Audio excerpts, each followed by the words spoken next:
Hi, this is Amanda. And this is Lindsay. We're True Creeps. Where the stories are true. And the creeps are real. We'll cover stories from grotesque gore to the possibly plausible paranormal. To horrifying history. To tense and terrible true crime. And everything else that goes bump in the night. We want you to join us while we creep. We cover mature topics. Listener discretion is advised.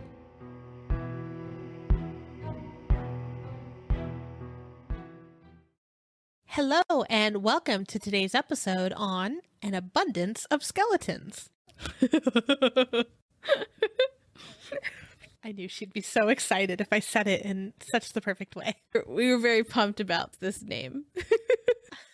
And how we arrived at it, or how Lindsay arrived at it, I should say, is initially we were going to do an entire show on a lake in India that has like 800 skeletons in it. And then we went down the rabbit hole and found that there are a lot of weird skeletons all over the world. And so we picked a couple to review. There's also Deviant Burials, which I didn't know was a term before. And I was like, I need to know everything now. Yeah. I absolutely need to know everything. Yeah. So we decided, because there's an abundance of weird skeletons around the globe, that's what we'd call it. Well, before we start our dig, let's talk just a little bit of housekeeping. Amanda can't look at me because that sick transition just now. Okay, so we've mentioned it a few times before. We're going to keep it short and sweet. You leave us a review, email us that review and your address. We'll send you a sticker. Reviews help us out, help other people find us, and help move us all around in all the podcasting world. If you listen to podcasts, you know that already. Yeah. Yeah. And thank you to those that have taken the time to do that. Means the world to us. Like the absolute world. Because we work so hard on this, and hearing that other people actually like are enjoying it and like getting into it, 10 out of 10. Very happy. 5 stars of excitement. It very much makes our day. And we also did launch our Patreon.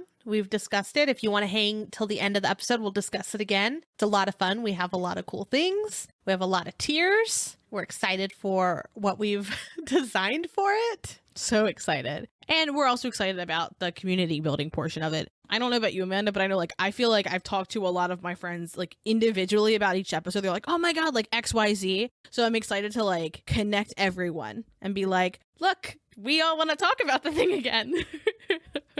Yeah, I want to hear everyone's theories. I want to be able to talk back and forth about their theories on some of the episodes that we've done and some of the upcoming episodes. So join our Bat Bonfire. Yeah, for a mere $1 a month. That's our lowest tier. It's called Mittens. We'll talk about it later, but that's just our briefest little teaser about it. Also, excitingly, we've launched our merch store. You can head over to our website to check out all of our fun new stuff. We've got t-shirts, mugs. Okay, so we talked about cadaver dogs and crime-fighting critters, which I felt very emotional about because these are hardworking dogs, but just as like the briefest of recaps. Cadaver dogs are specially trained dogs that train over the course of 18 to 24 months to be able to find human remains. And I always thought they were kind of the same as search and rescue dogs, but search and rescue dogs search for live humans, cadaver dogs search for not. Yep. Hence the name cadaver.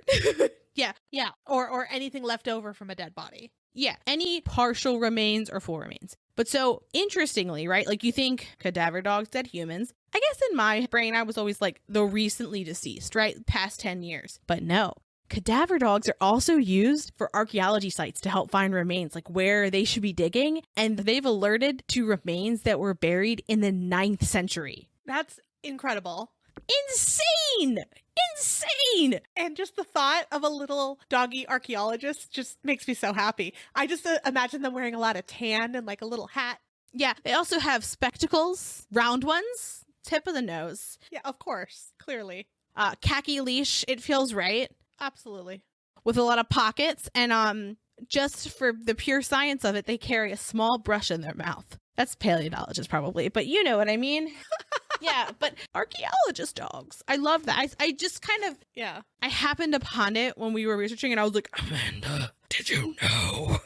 And like, I was like sending her pictures. She was like, oh my God. Because so pumped about the idea of archaeology. And again, if we can bring dogs into this, we're going to. And just a quick little thing back to our Patreon. If you're in our Bat Bonfire, we could also share these ridiculous photos that we find with you immediately. Oh, and just try and stop me. Yeah, I think that's probably not one of the things that we officially listed on the tiers, but we definitely will have sneak peeks here and there. We will veer off quite a bit. as we do in our episodes. Because, yeah, I mean, when we were doing, I think it was sea creatures, the things that I was Googling, I started screenshotting what I was Googling and adding it to our research doc. And it was like, underwater aliens, blue hole aliens, question mark. We kind of have a chat going on everything whenever we're researching, whether it be our documents, our chats, in people's posts on Facebook, just everywhere you can imagine a chat going between us, it's going. Anyways, so originally, like I mentioned, we were exploring a lake of skeletons in India, and we were absolutely fascinated that that even existed. Right? And in 1942, a British forest ranger was patrolling and found a partially frozen lake with human remains. Terrifying. Already weird, right? Notifies it. That's a bad day, by the way. Like, it's a very bad day. You're just like on your little horse, like living your life. It seems like a very rough area. But from what I understand, it went worldwide because they're like, this was found. And people are like, but what is it? So what is believed is that this area contains anywhere from 600 to 800 skeletons. That's a lot of skeletons. I also feel like 200 is a really big range. You know what I mean? It is. And there's a reason why there's a range. I know that there's a reason, and I don't like it. You don't like it. I was expecting you to say that's a lot of skellies in that lake. I don't know why or when, but I started referring to skeletons as skellies. And I don't like it about myself, but it is where we are. I guess it's what I needed to do in order to be cool with talking about 800 dead bodies. Fair. We turned it into Skelly. It's cute now. It is. Yeah, that's a cute skeleton name. I've almost said it like 4 times already. So I figured when it does drop accidentally, then we're covered. You've been warned. It might slip, guys. Yeah, you've been warned. So we're going to talk a little bit about the geography of this particular lake. Because, Amanda, when you think lake, what do you imagine? A body of water. That is right. But do you just like, I think I imagine like American terrain. So I think of like, you can like walk right up to it easily and leave. Yeah, like there's maybe some cute woods. So you can have like a woods moment. And then there's like a road and you can get on the get and go home. And it's like this very accessible place that is also water, not ice. Right. A little off topic. Please. I had to look at lake water under a microscope many years ago. That doesn't sound like it's going to be good. And I have not gone inside a lake since. Is it dirty? It's terrible. It's so scary. There's a lot of things happening. I feel like most water is going to have that. Most water. But also when you think of, I went swimming in that lake once. That lake went swimming in you. It's more like it. Yeah, exactly. That's why I refuse to look at ocean water under a microscope because I still like the ocean. I know you don't. I do. But since then, I refuse. And on that thought, I will not look at any other water under a microscope again because it'll ruin everything for me. Well, I don't think you're wrong. And this one has skeletons in it too. So it's just, what else could be in there? I mean, here's my thing is that I would imagine someone stumbles upon a lake of skeletons. What should happen? All of the skeletons would be removed from the lake for analysis. I'm just going to give you a spoiler alert. That's not what happened. No. They're just there. But before we get to that, the official name of this lake is Rubicon Lake, and the local officials call it Mystery Lake, which is a lot more palatable than Skeleton Lake. I can understand. Mm-hmm. It's in the Indian Himalayas. It's inside of a snowy valley, and it's 16,500 feet above sea level. So it's like high but low at the same time because it's the base of this mountain. Mm-hmm. And so the mountain around the valley is one of the steepest slopes in India. Yeah. If you're listening at home, are you understanding the picture that we're painting, that this is a hard as fuck place to get to? It's weird. It's difficult. That's the scientific term for. Hey, you know me, valleyologist. I'm no scientist. The lake itself is 2 meters deep and it's 40 meters wide. I did not convert that, but it's a lake. To me, in my brain, I was like, meh, it's wide and deep. The end. More wide than it is deep. It's frozen 8 months out of the year. I'm also no lake scientist, but I feel like there needs to be a difference between big pieces of ice and lakes, because this feels like just like a big piece of ice that sometimes is less ice. You know? That's exactly what it is. And when they talk about what happens in that area, that's exactly what I thought. I was just like, okay, it's this big ice chunk that hangs out there, and then sometimes it melts a little bit. Yeah. It's a skeleton ice cube. Yeah, it's a skeleton ice cube is what it is. And not ice that's shaped like a skelly. It's skellies in ice, Yeah. if you will. So in case this area already didn't seem rough enough, there's also rock slides and there's giant hailstorms. And Amanda, have you ever encountered hail? So yes, actually, you wouldn't believe it, but years ago in Phoenix, there's a really bad hailstorm and it caused a lot of vehicle damage. From what I saw, I didn't experience these ones, but some were like golf ball size, from what I understand. That's massive. So looking at this, I was like, oh my gosh, it gets worse. Yeah, well, and see, the hail that I've encountered was like, think of like a chocolate chip. It was like that kind of size. Yeah. Did that stop my husband from being very worried about his car? No. But little pieces of like cute ice kind of falling down and where you hear this like kind of sound, right? Yeah. That's not the hailstorms they have there. They're cricket-sized balls. And at first I was like, are they measuring them with the size of bugs? No, like cricket the sport. The balls are so basically between the size of a golf ball and baseball, which, goodness. That's too big.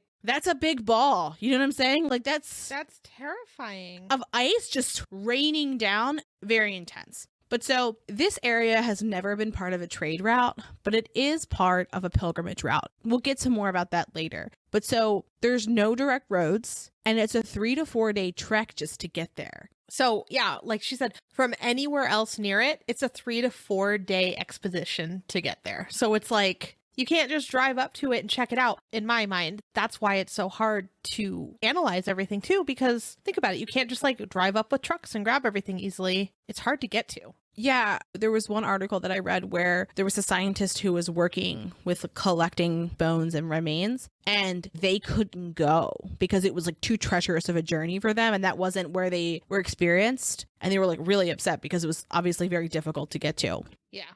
There's not any places in my immediate vicinity where our government couldn't get to if they wanted to. Right. I can't imagine an ice skeleton lake in America where they weren't like, let's figure this out, because our terrain is so different though. Right. Understandably. Yeah, it's hard to get to. Yeah. And then on top of it, with the crazy hailstorms, rock slides, all of that, no one really wants to go there. Except those that do want to go there. You. Unfortunately, there's been a lot of damage done to the skeletons. People are not only damaging them, they are stacking them and creating these weird sculptures out of them. And then even worse, they are stealing pieces of the skeleton and taking them home. You know, just a casual house skeleton. Do you know who would have loved this? H.H. Holmes. Oh, yeah. Would have loved some free skeletons. He would have. You're right. But when you actually like Google it, you see a bunch of like skeleton piles that people have made. And it makes me sad because those were people. It's bizarre. It's just so inconsiderate and horrible. I hate it. But it's very interesting. So there wasn't a full-on study of every single skeleton. Understandably, we're missing pieces. We even could be missing whole skeletons. We don't know. That's why it's a vast difference in the amount that they believe are there. The Department of Biotechnology and Council for Scientific and Industrial Research gave the Cellular and Molecular Biology Organization 3 years to study the skeletal remains. It looked like they were giving them 3 years until they opened it as an ecotourism spot. So the tests that they did, they revealed that the skeletons had injuries to the skull consistent to an avalanche or a blizzard. You know what I'm not hearing? The Outlaw? I'm not hearing anything about tongues and eyes being removed. They don't have tongues or eyes, Lindsay. They don't have tongues or eyes. And like we say Lake of Skeletons, but from some of the things that I saw, there was flesh intact for some of them. Interesting. Not most of them, but I feel like if they had been scavenged, you also would have seen scratches on the bones. In one of the clips that I watched about this lake, they also mentioned that some had some injuries, others didn't, but they weren't combat injuries. They didn't think that they came from combat, which I thought was interesting. From what I saw, it looked as though they theorized that it was likely from the hail or rock slides, which, if the weather is that aggressive, it absolutely could take somebody down. And a whole group of people, right? Like, if you're just like walking in the mountains, you don't have a hard hat on, and somebody starts lobbing ice at your head, you're not going to do great. Yeah, that's fair. Yeah, one of the biggest mysteries is how did all of them die? And we don't know.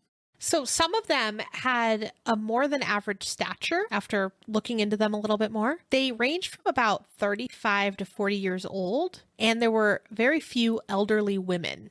Oddly enough, there were no children, which I guess I'm happy for, but it also takes away where these people came from, because you would think like if they were moving or like it was a pilgrimage, there would be all different stages of life present. I don't know. I mean, I'm not really familiar with Hindu pilgrimages, but I would imagine that for some places treacherous as this, they might decide to not bring children, or people who, it might be a smaller group of people who are more skilled or less likely to be taken down by the world. Yeah, that makes sense. But the majority of them were young adults. And then what they noticed too is they were all in pretty good health. So that kind of goes hand in hand with what you just said.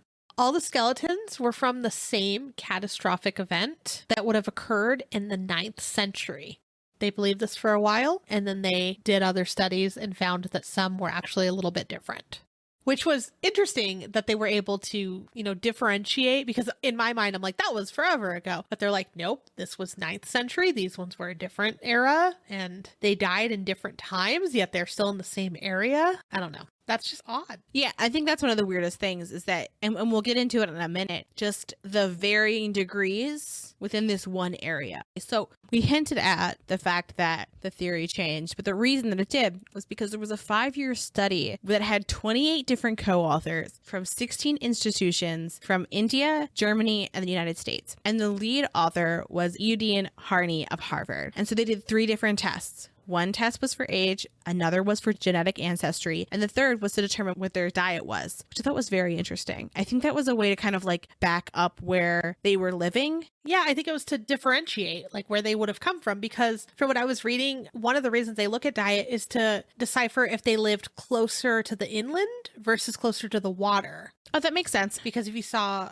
a lot of like fish and everything in their diet, then you would guess that they live near a water or a body of water, versus inland seem to have more land creatures. Yeah, which would make sense. What they did was they looked at 38 different skeletons. There were no babies or children. They also found an absence of weapons, and there wasn't any trade goods. The trade goods make sense because we assumed that this was not a trade route, because this seems silly, right? It's hard, yeah. Yeah, but the second there was no weapons recovered is a little bit interesting, because one of the theories is that at least some portion of these individuals were an invading army going to Tibet.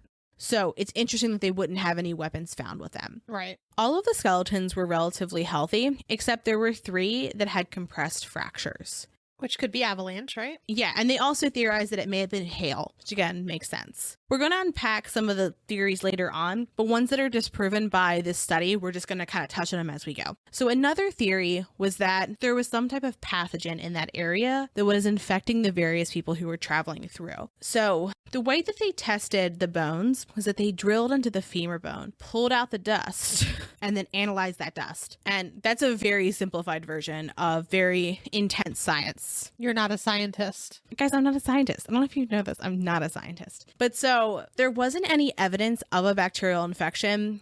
It doesn't mean that there's no chance that it was, because it could have just not been very concentrated in the bone. But interestingly, they didn't find any. Now, this is what I think shocked everyone. There were 3 different groups of people that died at Skeleton Lake. The first in the study is called Rubicon Lake, and they were from various Southern Asian countries. And this was 23 people. They were on a genetic gradient, which is how the researchers describe the fact that they were not from a single geographic area. Another interesting fact about Rubicon A is that they died 1,000 years before the people in Rubicon B and C, which blew everybody's mind, because they were like 1,000 years. It's an incredible amount of time, right? Yeah. It's fascinating that they can actually find that information out, right? Mm-hmm. Yeah. I was like, woo, I had chills when I read it. I was like, that's fascinating. And it makes this all the more mysterious, because one big event was already like, wow, that's crazy. We didn't know about this. But the fact that there were at least 2 different things that happened to these groups of people, strange. Now, it gets a little weirder. So in all the groups, there were no relatives. Yeah, no one was related to each other. Yeah, and they tested them within a 3rd degree. But there weren't any relatives, which was interesting, because if you would think of a pilgrimage, you would think that people would be relatives, right? That you would at least be related to somebody. So in Rubicon A, these 23 people, they died between the 7th and 10th centuries. That in and of itself is a big gap, right? And the deaths are 95% non-overlapping, which means that they died along that time period. They didn't all die in one event. It was like little by little by little by little, which is interesting because some of these people may not have even been alive and there at the same time. It was people from the same area in the same place that died in this kind of similar-ish way, right? I wonder if it was like a rescue mission that just kept turning into more rescue missions, right? Like think of Bermuda Triangle when they sent the rescue mission in and they also disappeared. Yeah. And the way that they describe like an example of the non-overlapping is that they give the skeletons like numeric identifiers. So individual 16943, they died sometime between 675 and 769, right? While individual 16941 died in sometime between 894 and 985. So like those are giant gaps. Like they wouldn't have overlapped in kind of like seeing each other. And when you think 23 people dying over 2 centuries. Right. They never even met. Yeah, they never met. Maybe they're ghosts. So that's weird, right? Let's add a little something else. The men and women had very similar proportions, which is interesting, right? And so one of the things that you can do when looking at a skeleton is you can see how muscular someone was based on markings on the bones, which blows my mind. Isn't that weird to think of that you can tell that? Yeah. I just figured it was like, this is not a good description, so just follow me here. Like a clothing rack that you hang clothes on, just a good old meat sack. Like, who knew? Who knew? So sophisticated, this structure of mine. I'm like, we're clothing racks, hang different clothes on outside. But I was like, no, but they're not. They can see differences in your skeleton. In your skeleton, they can see how muscular you were. So similarly, like muscular. And also, compared to other people from South Asia, they were larger and they were taller and more robust, which makes me think more muscular. Thinking like Olympians, like they were the athletes sent to go to this treacherous place for whatever reason. And they theorized that this supports the idea that this was like a military group, but it's still interesting to me because we're still just talking about 23 people. Now keep in mind, right? There's still skellies in that lake, baby. So there could be more from Rubicon A in the lake still. We don't know. That we don't know. We don't know what the full populations of these groups are, and that's just what's left in the lake because some sick fucks took skelly souvenirs on the way home. Yeah, and that makes it harder to actually find like a concrete reason why they might have been there. Because let's say, yeah, they only have 23 here. What if there was 400? You know, like if it was some crazy big amount, then yeah, maybe it was a big army. Or maybe it was 23 and it was hunters. 23 versus 100 is quite a big of a difference. Yeah, exactly. Well, and what's interesting too is that scholars have looked in like various different histories and also they've analyzed oral traditions and they aren't finding a group of people who were there. There's no written records. Yeah, there's no written records of what these people were doing there, which to me feels like, you know what that makes me go to? Aliens. I'm just going to say it. Alien dumping ground. In the ice. Anywho, let's continue on. Rubicon B. Okay, so Rubicon B was 14 people, and they're from the Eastern Mediterranean. And this is Europe, the Near East, and Iran. I've also seen it described as Crete or Greece as well, kind of like a mixture of there. Yeah. And so their deaths range from the 17th century to the 20th century. So again, we have a really long time span. Yeah. I feel like 14 people dying in a single place in the span of 300 years doesn't feel abnormal, right? It feels like a random lake. It feels like a random lake, right? With like ice falling from the sky. So interesting. And here, there's not a genetic gradient. So all of these people are from Greece and Crete, which is, I find very interesting. So this is actually like not as a diverse population. And right, there were 2 genetic outliers that were just in like another Mediterranean area. So for Rubicon C, there was one person in their sample of 38, and they were genetically similar to present day Southeastern Asian people. And I mention them now because they get a little bit lumped in with Rubicon B in terms of analysis. B and C have a 95% overlapping confidence intervals. What does that mean? It means that they were more likely to have died from a single event. That's interesting. Like multiple events that killed a mass number of people at various times in the same area. Yes. And it's a little interesting because how they describe it, right? Like, you're like, okay, they died from the 17th to 20th century. I don't know if that means that they died throughout that period or if it was one event during that time. Well, some of the theories said maybe it was a giant hailstorm that doesn't happen all the time, but ever so often, and then that would have killed everyone in a group. Historians have looked at Rubicon B and Rubicon C as well, and there's no reason that they can find in their history or archives of travel as to why this group of people may have been there. Right. And for all we know, maybe climate has varied at various parts of the centuries, right? Maybe it wasn't what it is now, like maybe they just went to that lake to get water or to fish or to do something and something happened. That's true. I will say that the pilgrimages that go, and we'll go through them in a minute, but I'm pretty sure that the types of weather anomalies like the hail have been happening for centuries and centuries and centuries at this location. So even if they had just gone there to get some water, I still think they could have died from the same weather anomaly. Well, yeah, the weather, but I'm saying it's just kind of how they're encased. Yeah, I got you. When they would go, because like right now it's a big ice cube most of the time. So like you're not going to go there to fish. Yeah. But maybe they did at one point. I also saw where some folks thought that maybe they were higher up on the mountain and that when snow melted, maybe it pulled the bones down. And we know that there's like hundreds of people frozen in Mount Everest, right? Yeah. Well, and we've learned a lot about avalanches in the last couple months as well. Yeah. I didn't realize that there were so many different types. I feel like I should have known that, but yeah, maybe they were on top of the mountain, like you said, and an avalanche happened, threw them down there. Horrific hail happened too, for some reason. We don't know. So there's a couple different theories as to why these people were here. One of the theories is based off of what I found as a folk song in some of the nearby villages. And when I think of like old timey songs, right, I think of things here, like Ring Around the Rosies, right? Like, and that refers to something that's devastating and horrible. And I'm like, well, maybe this is what they're talking about, right? Is all of these people dying in this weird lake. Yeah, and that would be an interesting way of passing it down orally and why you wouldn't see it written because there was a folk song about it and it was passed down that way. Oh, I didn't even think about that. Yeah, you're right. So, and if I butcher any of these names, I'm so sorry. But the lake is on a pilgrimage trail for Nanda Devi. And what she is a manifestation of a Hindu goddess, Parvati. A local legend said that a distant king made her angry. And then she unleashed a big drought amongst the kingdom, right? As you do. As you do. So to try to make her happy, the king then set off a pilgrimage, and it took him and some of his people past this area. And when they were on this pilgrimage, the king brought dancers and other luxuries. As you do. And that was essentially like disgraceful to her, bringing that sort of thing to that area. So it pissed her off even more. And so what she decided to do is make a hailstorm that would kill the king and his people that were on this pilgrimage.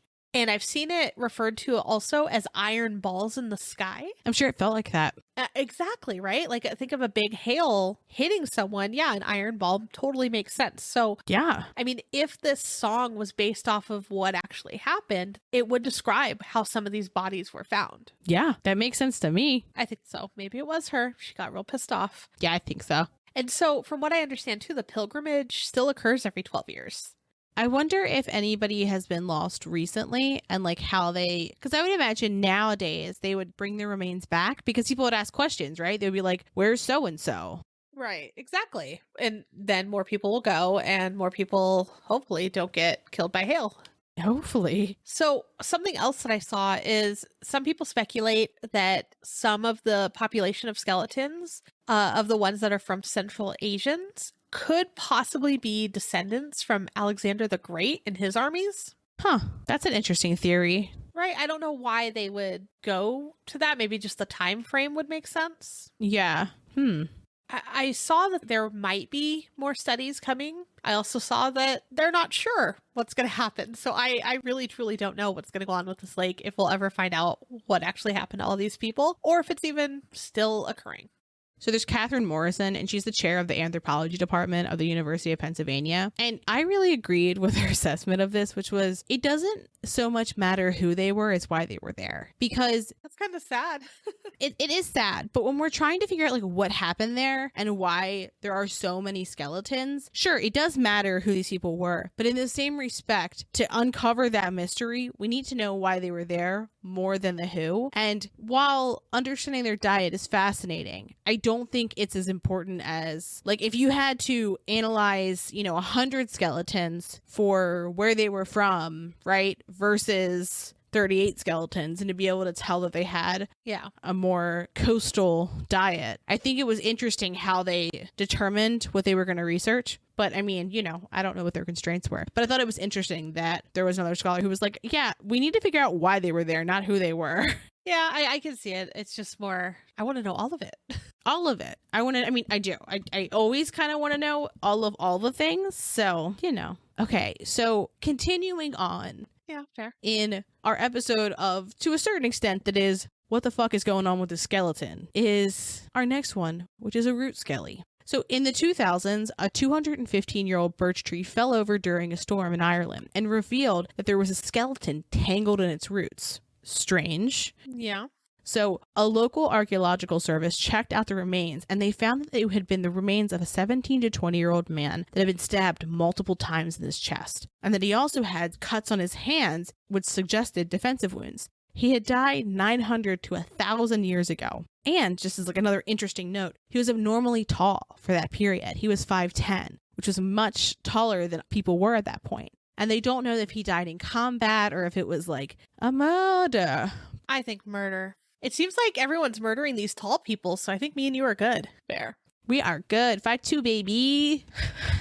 So another group of skeletons that we were fascinated with is the Revenant Skellies, as Lindsay would call them. And there was a documentary that Lindsay stumbled on called Vampire Skeletons on Prime, and we both watched it, and it was fascinating because they not only show what they're doing, they interview scientists about it, but they actually talk to like the archaeologists that are finding these bones, and they describe what they look like. And in some cases you see what they're finding, and it shows kind of the process that they go through when they find these skeletons. Probably boring for some, but to me, I'm like, oh, look at how much time goes into this. There were 5 interesting experts that were interviewed during this, and they kind of play a role here and there throughout the documentary. So there's John Blair of the University of Oxford, Brian Reed, who's an archaeologist and project lead from Sligo Institute of Technology, Mark Horton, who I believe is another archaeologist, Dr. Katarina Mackenzie of Queen's University in Belfast, and then Dr. Lisa Smith from the University of Saskatchewan. And all of those people gave a lot of information and educated me on what a skeleton can show them. And also, I learned a lot about decomposition that I didn't know about before. Yes. So what this focused on is skeletons that have been found that appeared to have been mutilated after death. So some of the ones that they explored were things like rocks shoved into their jaws, various pieces of the body taken out later, a lot of different things, right? What I learned is people shove rocks into someone's jaw forcefully until the jawbone breaks. And the reason is the stone is said to stop the soul from re-entering the body and reanimating it. That weird? Ugh. It hurts to think about. Does it hurt for you to think about? Because it hurts to even think about for me. I think it's more weird that they think that the soul just enters into the mouth. You know, like, because you see, like, the soul in, like, cartoons and everywhere. I mean, not saying it's cartoon-like, but, like, they can come in anyway and leave. They just leave through the body, but they only can come back in through the mouth. That is very specific. Yeah. And the actual skeletons that they show, they have these giant gray rocks shoved into the mouths as they're finding them. It's insane. Yeah, like, think the size of, I don't know, the average hand of an adult. That's how big it is. It would be a heavy stone if you were to just pick it up. Yeah, exactly. So on top of that, there's also iron nails being hammered into various spots of the body, iron stakes stabbed through the body. And the chest specifically as well. Yeah. Heads removed, hearts removed, and bodies being speared after death. All to make sure that they don't get back up. Yeah. Blew my mind. Yeah, again, like it was only like an hour long, and I'm like, I didn't know that. I didn't know that. So one of the terms that I learned was the term deviant burials. And archaeologists call them that because they deviate from the norm. So they're not characteristic for burials of that period. So something is odd about that said body, right? Yeah. Yeah. So this practice of deviant burials has been seen in Europe, including Ireland, Czech Republic, and Northern England. Also, we talked about decomposition and some interesting things we learned. One of the things that I didn't know was that, okay, you bury someone in a dirt grave without a casket. I imagined decomposition and like worms feeding, right? Right. Same. Yeah. If you are squeamish or this is offensive to you, I'm sorry. I have a very like cavalier thought of like what happens to our bodies when we die. Like I'm like, oh, this is just a meat sack. But I know to a lot of people that's not the case. But so I always thought that it was just like you became one with the earth in this kind of lovely way. That is not what happens. The pressure from the ground mixed with the chemical processes that are happening in the body will make your body explode.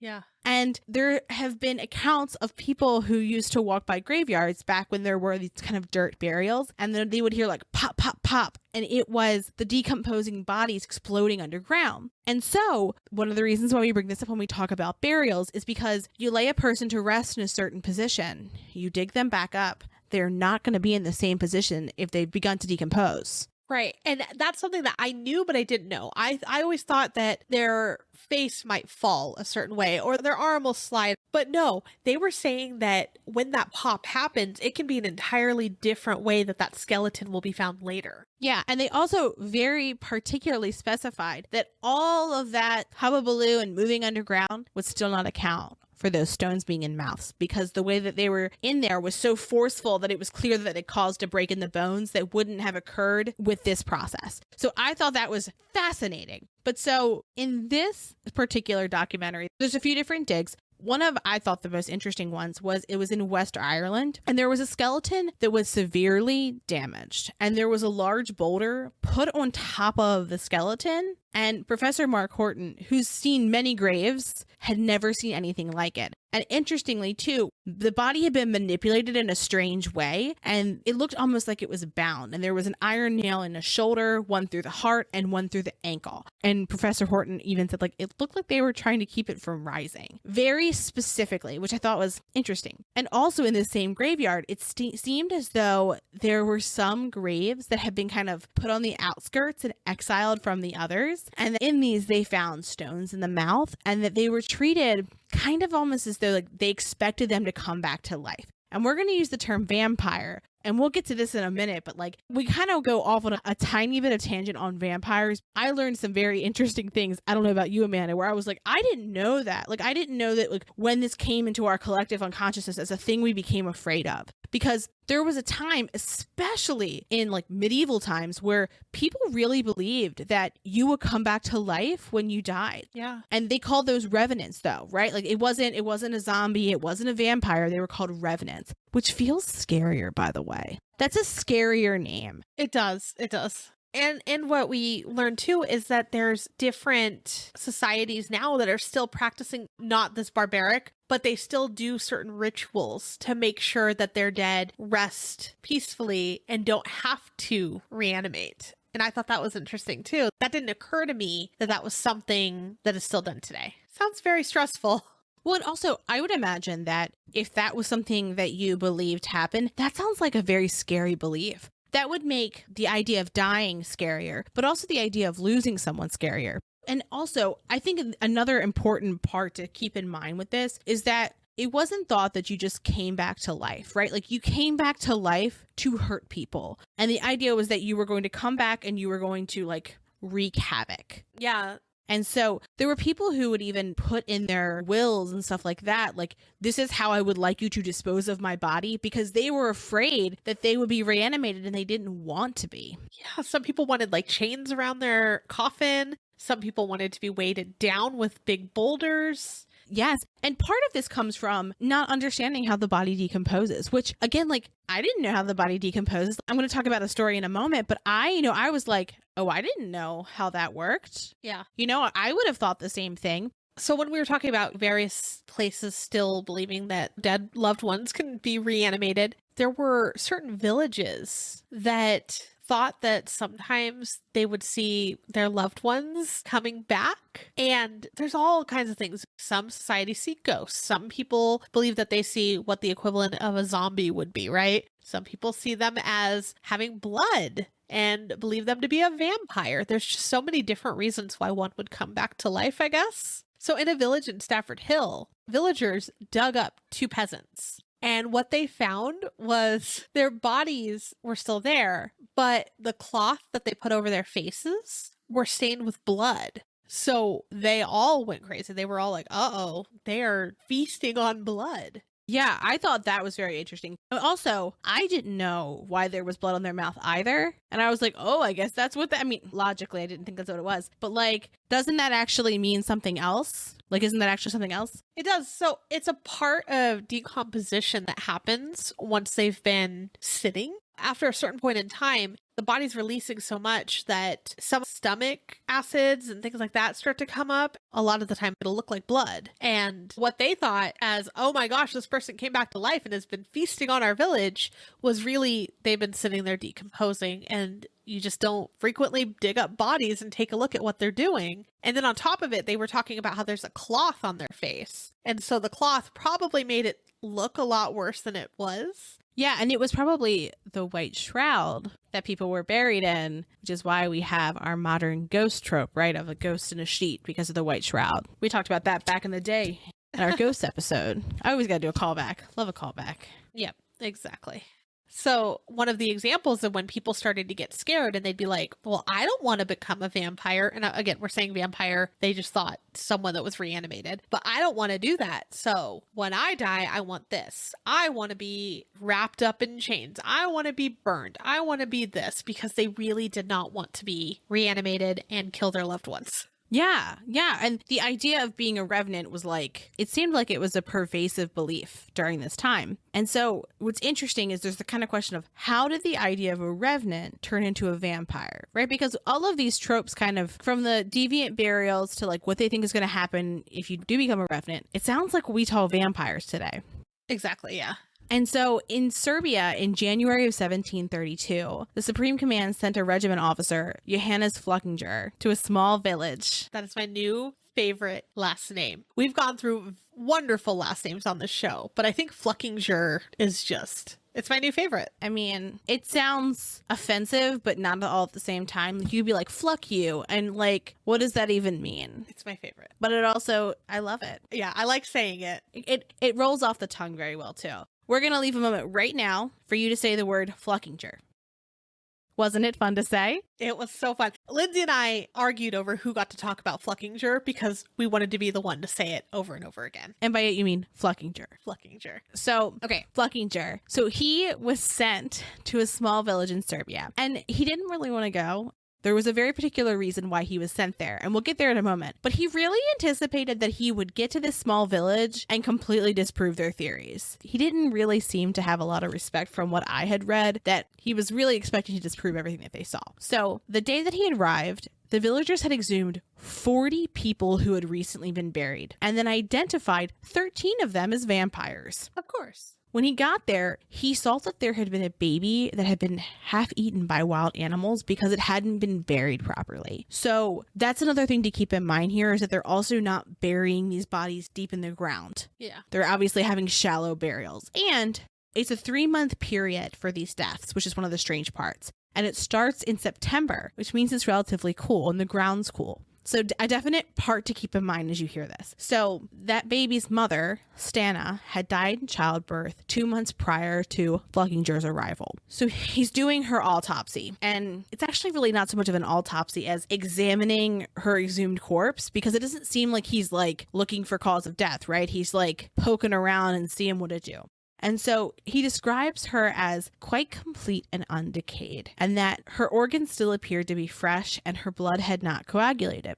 look, I'm not a mortician, a dead scientist, if you will, but I don't necessarily know like what the blood does and when it does and how environmental factors come into play. But in my brain, if someone had been dead for some time, I think I would expect their blood to be coagulated as well. But I'm also not a medical professional like he was. So she also had extravascular blood in her stomach and chest cavity, which surprised him. And her skin seemed, quote, fresh and vivid. How we all want our skin to look. Also, she was cold in September. Yeah. And so again, like, yeah, it was September, and like at this point it's a few months after that. So it's a cooler month. Her body's likely been well preserved by just nature and or depending on like how deep her grave was. So he had expected to see like fully decayed bodies, and that's not what he found. And so after his examination, the villagers cut off the heads of the people they deemed vampires, burned them, and then threw them into a neighboring river. And it seems from all accounts that I saw that he wasn't like, nah, these aren't vampires. He was like, seems like it could be, because it wasn't decomposition in the way that he was familiar with it. Right. And at the time, I guess, from what I understand, that was what they believed happened, right? Like you said, the coagulated blood, all of that. And they weren't taking into consideration the different variables between each burial. They were like, all of them should be the same at this time. And it's not, because a lot of the temperature factor plays a big role in it. And if they're well kept, yeah, they're not going to decompose as fast. Yeah, well, and also he was a military medical professional. So I would imagine the way that he encountered human bodies that were dead and that had been different. You know what I mean? Like, I can't imagine he had been checking out exhumed bodies in the past. Now, you might be wondering, I was wondering, I'm sure Amanda was wondering, how did the villagers get to there's vampires in our town? Like, how did we get there? I'm there. You're there now. Okay. So per the villagers, the first person that was transformed was Arnaud Powell. And he was a former soldier who had abandoned his post after he encountered a vampire at his post. And from what I saw, he wasn't from that village. That's where he went after he abandoned his post. And I mean, like, look, if you're trying to find like a quick and cool reason to abandon your post, a revenant or a vampire seems like a really convenient excuse, right? People aren't going to be like, you should have stayed, right? No. None of that nonsense. Like, they'd have been like, oh, okay. I mean, like, welcome. You live here now, right? So he moves to town, gets engaged to his neighbor's daughter, and then like mysteriously dies. However, folks in the village keep seeing him after he died. And so they'll see him, and they'll say that sometimes he would take the form of a black dog. I'd like to know if it was just a black dog then. Yeah, like how did they go, that's him? We just started seeing a black dog come into our village. Yeah. This guy just died. It must be the same thing. Yeah, that's a far jump to me, but okay. But so I hope they were nice to that dog. I don't think they were. So almost 20 people died after him in the next few months. And people thought that he was attacking humans and that he would feed on the livestock, particularly cattle. And the way that you would become a vampire would be, okay, it's kind of like a werewolf trope, if you will. You either were fed on, werewolf, or you ate meat from cattle that was fed on. Got it. Yeah. So a real mad cow disease kind of vibe, right? Which I thought that was an interesting, like... How to become a vampire. That's not in our movies currently. It is not. A beef vampire. A beef burger vampire. I can't wait for you to write your novel.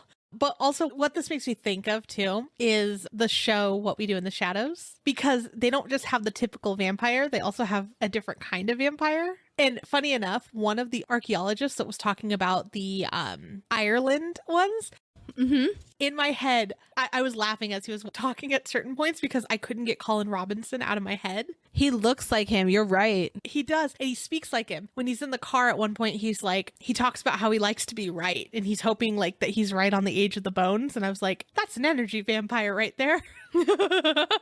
Maybe he is. You just outed him. Yeah. And if you haven't seen that show, you have to. Yeah. I was shown it. Now I have to show it to someone else. I actually did show it to you. Yeah. Yeah, no, you did. I haven't watched much of it, but I've watched enough to know who exactly you're talking about. So, okay. The villagers, they think that Paul is a vampire. So they dig up his body, which if you were a vampire, are you reburying yourself every night? Is that the idea? Because wouldn't you notice they go back into the ground? How? And how do they bury themselves again? Look, I don't know. But so they dig him up and they stake him with an iron stake. Now, let's talk about decomposition again. Now, they stake this corpse that is likely probably a little bloated and hasn't done that exploding thing underground yet. Yeah. So it bleeds and air releases. And air probably isn't just going to, or I say get air, but gas is released, not just from the open wound, but probably from his mouth. Yeah. So they think that he groans. So it's just reinforcing what they're thinking, right? Yeah. The villagers dig him up, they stake him, and then they claim that he growled twice, which would be really scary if you didn't know, right? Yes. Yeah, if you didn't know how any of this worked, like, I would think that, right? Like, even now, if I was in the habit of stabbing corpses and it made a sound like that, I would think it was growling. Okay, so I bet you're wondering, oh, okay, Fluckinger, like, went and saw this town. They dug up a bunch of people. They stabbed this corpse. It groaned, as it do. That doesn't make sense on how the whole world knows about vampires. Well, Fluckinger wrote a report. The Fluckinger report. The Fluckinger report. An abundance of skeletons. It's a long title for this episode. But so it gets picked up by the newspapers and they spread it around like wildfire. And so then everybody knows this kind of story. And because there's a medical part of it, people really believe it. Okay, yes. If you look up the Fluckinger report, all that comes up is various history of vampires. I love it. I absolutely love it. Oh my gosh. Now, if someone made a vampire movie about Fluckinger becoming a vampire, I would rent so many theaters. Can I just tell you that the name for that movie needs to be The Flucking of Fluckinger? Yes. I'm so sorry, but I'm also not sorry. Can you draw that for me, please? I want like a mysterious eyes and then like the teeth. Oh, yeah, like, no. Yeah. You get me. I got you. So to continue, the fear continued in Romania. And when I was saying that people in certain areas of the world still do little rituals and things like that to make sure that their dead rest peacefully, in Romania, some of them do. And they circle the graves of the recently deceased with things like incense, and they bring them food so like they have a safe and happy travel to the next life, which kind of, to me, it sounded almost like Day of the Dead-esque in a sense, where you're bringing food to your dead, right? Kind of, yeah. Yeah, I mean, I think that there's a lot of cultures that honor their dead. Americans are really like, Here's some flowers. you have a funeral, you have a wake. But I really don't think that we have a lot of like nationally based culture, ancestral appreciation holidays, which makes me very sad. Right. So, understandably, the daughter of the deceased man complained that they desecrated the body, which anyone should be angry if they did that to your father's remains, right? My immediate thing was like, is this legal? No, I don't believe it was, because It was not. it ended up being discussed globally because it was such an interesting story. And they're like, he was a Moroi. He was coming back to life. And they're like, well, you can't go and desecrate a body. In most cases, the rituals were not reported. And I didn't really see an outcome. So there's a ton of pictures of the grave, too, when they opened it online, when you look up Petri Toma. And it's crazy that they, from what I saw, there's a vampologist blog that had a picture, it looks like, of the actual grave itself. And it's pretty much hammered into, like they broke it pretty good. So I don't know what the outcome ended up being. I'm sure each party thought that they were absolutely correct. For sure. Amanda, do you remember episode 6, Elizabeth Bathery? I do. Bathed and clothed in red. Yes, that was her.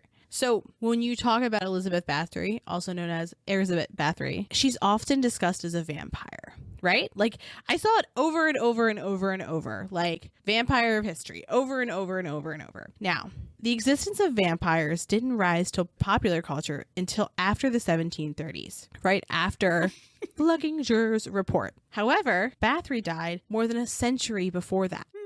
Isn't that interesting? I was like, huh. And then the first account of Elizabeth bathing in blood was published in 1850, which was clearly, obviously, after the popularization of vampires. So the lens in which we saw what she did is based on how people, viewed her actions after, right? Like, it was like, Right. people were viewing her actions in a zeitgeist other than her own, which, I love that word. I love to talk about it. But it's the idea that like we do it all the time, right? We view things, 10, 20, 30, 500 years ago from our lens today. But they did that with her with vampires too. And it's interesting too, because, right, like they're talking about vampires being reanimated corpses. So it's fascinating that they either A, ignore that part, or they assume that Bathery was a reanimated corpse to be able to have done such terrible things. Which I was like, what?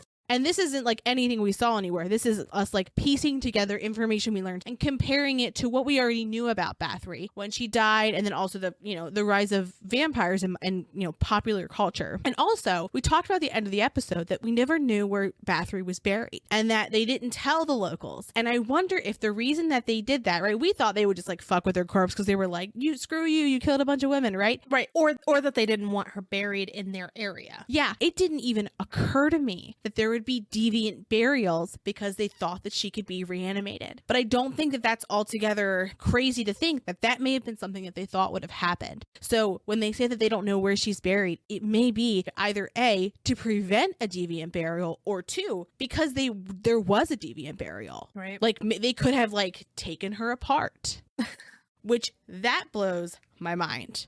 That's crazy. It's weird to me that, the term vampire, or what a vampire is, the essence of a vampire, wasn't around when she was around. She dies, and then later on everyone's like, oh, now that we've learned, you know what? Who was a vampire? Bathery. I bet she was a vampire. Yeah.